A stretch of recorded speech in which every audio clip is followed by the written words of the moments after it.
कसबा पेठ. एका निवडणुकीचा निकाल आणि फरक फक्त 11.52% मतांचा. आता हा केवळ एक आकडा नाहीये, तर ही एक कहाणी आहे. शहरी भारताचा राजकीय मूड कसा बदलतोय हे दाखवणारी कहाणी. चला तर मग आज आपण याच कहाणीचे पदर उलगडूया. आकड्यांच्या पलीकडे जाऊन लोकांच्या मनात नेमकं काय चाललंय हे समजून घेऊया. ही गोष्ट आहे पुण्याच्या अगदी काळजाची, कसबा पेठची. बघा, इथल्या गल्ल्यांमध्ये इतिहास श्वास घेतो आणि उंच इमारतींमध्ये भविष्य डोकावतंय. पण हा फक्त जुन्या नव्याचा संगम नाही, हा आहे आकांक्षांचा एक मोठा संघर्ष. आणि याच संघर्षामुळे कसबा पेठ एक महत्वाचं राजकीय रणांगण बनतं. 11.52%, 11.52%. याच आकड्याभोवती सगळी रणनीती फिरायला हवी. पण मोठा प्रश्न हा आहे की हे अंतर, हे 11.52%चं अंतर नेमकं तयार कसं झालं आणि ते भरून काढण्यासाठी काय करावं लागेल. चला याच प्रश्नांची उत्तरं शोधायला सुरुवात करूया. या विश्लेषणात आपण काही महत्त्वाच्या टप्प्यांवर नजर टाकणार आहोत. सर्वात आधी कसब्याचा राजकीय डीएनए काय आहे हे समजून घेऊ. मग मतदारांची नाडी ओळखण्याचा प्रयत्न करू. निकालामागची कारणं कोणती आहेत, विजयासाठी एक अचूक आराखडा कसा बनवता येईल, आणि शेवटी आजच्या काळात यशस्वी नेतृत्वाची गुरुकिल्ली काय आहे. एक काळ होता जेव्हा कसबा पेठ म्हणजे भाजपचा अभेद्य किल्ला मानला जायचा. पण 2023च्या पोटनिवडणुकीने या किल्ल्याला सुरुंग लावला.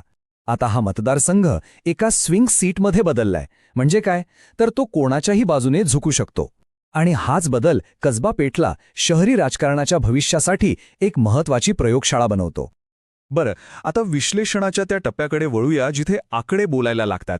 आणि विश्वास ठेवा, हे आकडे अशी सत्य सांगतात जी मोठमोठ्या राजकीय भाषणांमध्ये अनेकदा दडपली जातात. नोव्हेंबर 2024च्या निकालावर एक नजर टाकूया. मतदान झालंय 59.44%. म्हणजे विचार करा, जवळपास 40% मतदार घराबाहेर पडलेच नाहीत. ही स्वतःच एक खूप मोठी गोष्ट आहे. पण ज्यांनी मतदान केलं त्यांच्या आत भाजपने काँग्रेसवर जवळपास 12%ची आघाडी घेतली. हाच तो मूळ आकडा आहे ज्यावर आपण आपलं सगळं विश्लेषण आधारित ठेवणार आहोत. इथे बघा, हा जो 11.52%चा फरक आहे तो या आलेखात अगदी स्पष्ट दिसतोय.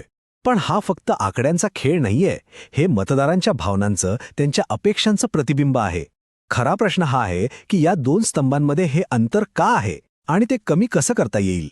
जरा या टाईमलाईनकडे बघा. 1995 पासून ते 2024 पर्यंत काय दिसतंय? कसब्याची राजकीय जमीन आता स्थिर राहिलेली नाही. मतांचा कल सतत बदलतोय. कधी भाजपचं वर्चस्व तर कधी काँग्रेसची मुसंडी. याचा अर्थ अगदी स्पष्ट आहे.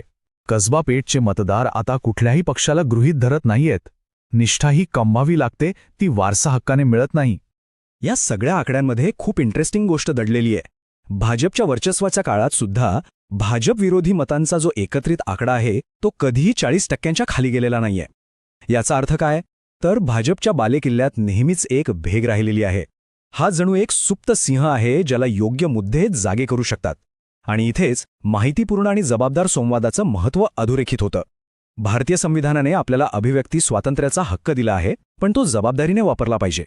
मतदारांना सर्व बाजूंची माहिती मिळायला हवी, जेणेकरून ते एक योग्य निर्णय घेऊ शकतील. आतापर्यंत आपण पाहिलं की काय घडलं. आता वेळ आहे हे समजून घ्यायची की हे का घडलं. कारण लक्षात घ्या, निवडणुकीचे आकडे हे लोकांच्या रोजच्या जगण्यापासून वेगळे कधीच नसतात. जरा ही भावना ऐका. राजकारणी बदलतात, पण पाण्याच्या समस्या आणि ट्रॅफिक जॅम तसाच राहतो. यातच एका सामान्य मतदाराची निराशा आणि अपेक्षा दडलेली आहे. आणि हेच शहरी राजकारणाचं नवं वास्तव आहे.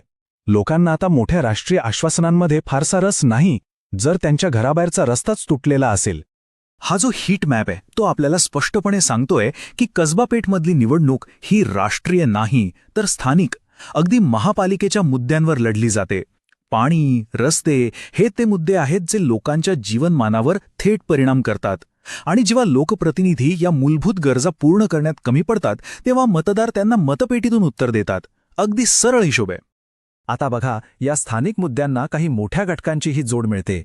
एकीकडे वाढती महागाई आहे जी लोकांच्या खिशाला कात्री लावतेय. दुसरीकडे सोशल मीडिया आहे जो प्रत्येकाच्या हातात आपली नाराजी व्यक्त करण्यासाठी एक व्यासपीठ देतो. म्हणजे जुन्या समस्या आणि नवतंत्रज्ञान यांचं मिश्रण एक खूप शक्तिशाली राजकीय रसायन तयार करतंय. ठीक आहे, तर समस्या आपण समजून घेतल्या. आता वळूया उपायांकडे. निवडणूक जिंकणं हे एखाद्या बुद्धिबळाच्या डावासारखं असतं. प्रत्येक चाल ही विचारपूर्वक आणि अचूकच असायला हवी. समजा आपण एक रणनीतिकार आहोत तर ह्या परिस्थितीकडे कसा बघणार? एका बाजूला आपल्याकडे 2023च्या विजयाचा मोमेंटम आहे, ही एक मोठी ताकद आहे. पण दुसऱ्या बाजूला भाजपची प्रचंड निवडणूक यंत्रणा उभी आहे. ही एक प्रकारे डेव्हिड विरुद्ध गोलियतची लढाई आहे, जिथे तुमची रणनीती हेच तुमचं सर्वात मोठं शस्त्र ठरतं. एक कल्पना करा, निवडणुकीला 90 दिवस बाकी आहेत. पहिल्या 30 दिवसात स्वयंसेवक घरोघरी जाऊन माहिती गोळा करतायत, पाण्याची समस्या कुठे सर्वात जास्त गंभीर आहे याचा डेटा बनवतायत. पुढच्या 30 दिवसात उमेदवार स्वतः त्या भागांमध्ये जाऊन सभा घेतोय. आणि शेवटच्या 10 दिवसात संपूर्ण टीम प्रत्येक मतदाराला मतदान केंद्रापर्यंत आणण्यासाठी कामाला लागते. हे सगळं एका अचूक डेटा आधारित योजनेचा भाग आहे. पण रणनीती फक्त कागदावर असून चालत नाही, ती लोकांपर्यंत पोचायला हवी, त्यांच्या आयुष्यात बदल घडवणारी कृती बनायला हवी. चला तर ती ब्लूप्रिंट कशी असू शकते ते पाहूया. ही जी कार्यसूची आहे ती अगदी स्पष्ट आहे. पहिलं, प्रचाराचा आत्मा स्थानिक मुद्देच हवेत, पाणी आणि रस्ते. दुसरं, विशिष्ट समाज घटकांपर्यंत पोचून त्यांचा विश्वास जिंकावा लागेल. आणि तिसरं, सर्वात महत्त्वाचं, जबाबदारीचं राजकारण करावं लागेल. म्हणजे फक्त आरोपांना उत्तर देणं नाही, तर पारदर्शकतेची एक संस्कृती निर्माण करणं, जिथे नेते आपल्या प्रत्येक कृतीसाठी जबाबदार असतील. आणि हो, आजच्या जगात डिजिटल माध्यमांना पर्याय नाही, पण त्याचा वापर कसा होतो हे जास्त महत्त्वाचं आहे. व्हॉट्सअप म्हणजे फक्त फॉरवर्ड मेसेजेस नाहीत, तर एक समुदाय तयार करण्याचं साधन आहे. इंस्टाग्राम रील्स म्हणजे केवळ मनोरंजन नाही, तर गुंतागुंतीचे मुद्दे सोप्या भाषेत लोकांपर्यंत पोहोचवण्याचं माध्यम आहे. हे तंत्रज्ञानाचा वापर करून लोकशाहीला अधिक लोकाभिमुख बनवण्यासारखं आहे. तर मग कसबा पेठच्या या संपूर्ण विश्लेषणातून आपण काय शिकतो? ही केवळ एका मतदारसंघाची कहाणी नाहीये, हे संपूर्ण भारताच्या शहरी राजकारणाचं भविष्य आहे. आणि इथेच मतदारांच्या गोपनीयतेचा आणि त्यांच्या सन्मानाचा प्रश्न येतो. डेटा आधारित प्रचार करताना प्रत्येक व्यक्तीच्या माहितीचा वापर त्यांच्या संमतीने आणि आदराने करणं हे अत्यंत आवश्यक आहे. भारताच्या DPDP कायद्यानुसार लोकांचा डेटा हा त्यांचा हक्क आहे आणि त्याची गोपनीयता जपणं हे कायद्याने आणि नैतिकतेने बंधनकारक आहे. या संपूर्ण विश्लेषणाचं सार काय?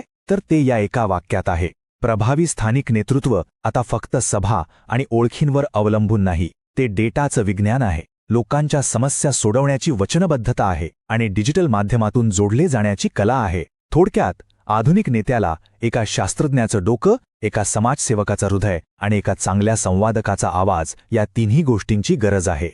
आणि मग शेवटी हा प्रश्न उरतोच की स्थानिक समस्यांचं निराकरण आणि डेटा आधारित अचूक रणनीती यांचं हे मिश्रण भारतातील लोकशाहीला अधिक जबाबदार आणि लोकाभिमुख बनवण्यासाठी एक नवीन आदर्श ठरू शकतं का? यावर आपण सर्वांनीच विचार करण्याची गरज आहे. जर तुम्हाला लोकाभिमुख नेता बनायचा असेल आणि आपल्या मतदारसंघाचा विकास करायचा असेल तर blueprintstrategies.ai शी संपर्क साधा. mgr@blueprintstrategies.ai या ईमेलवर किंवा 008 402 41 602 या नंबरवर कॉल करा. राजकारणापलीकडचा उद्देश.